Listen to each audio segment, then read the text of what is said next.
Send Bailey in. Right away. Mr. Bailey, Mr. Potter will see you now. Thank you.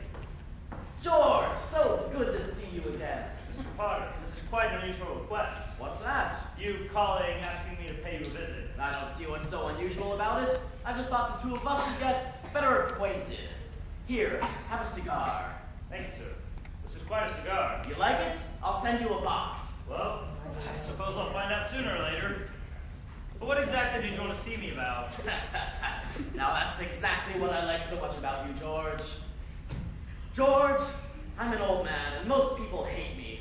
But I don't like them either, so that makes it all even. Now, you know as well as I do that I control practically everything in this town except the Bailey building and load.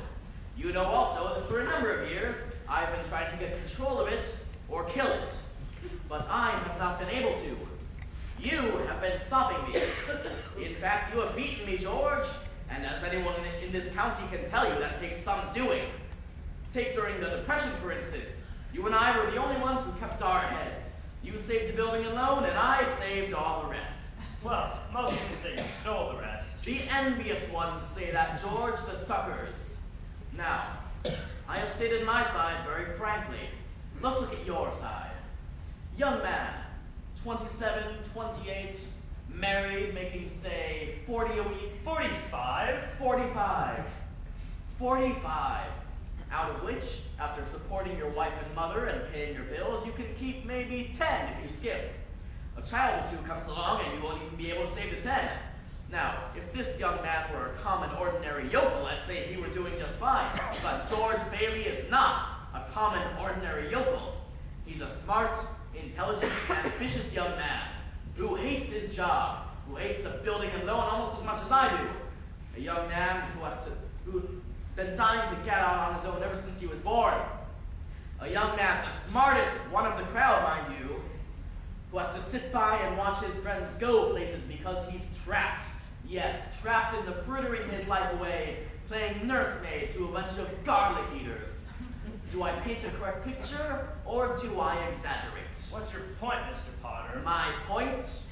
My point is, I want to hire you. Hire me? I want you to run my properties, manage my affairs.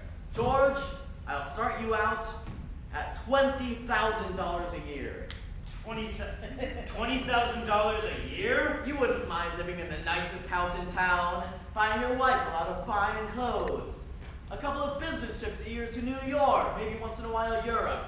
You wouldn't mind that, would you, George? Would I? Say, you're not talking to somebody else around here, are you?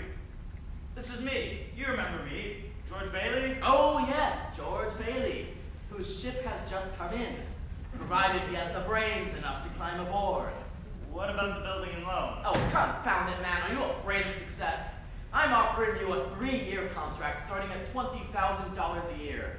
Is it a deal or isn't it? Well, I know I should jump at the chance, but I wonder if I could possibly have 24 hours just to think it over. Sure.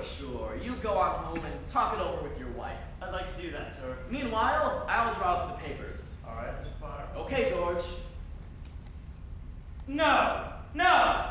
I don't need to talk to anyone. I know the answer right now. The answer is no. No, doggone it. You think you can sit around here and spin your little webs and the entire world revolves around you and your money? Well, it doesn't. In the whole vast configuration of things, you're nothing but a scurvy little spider. And that goes for you, too. And it goes for you, too.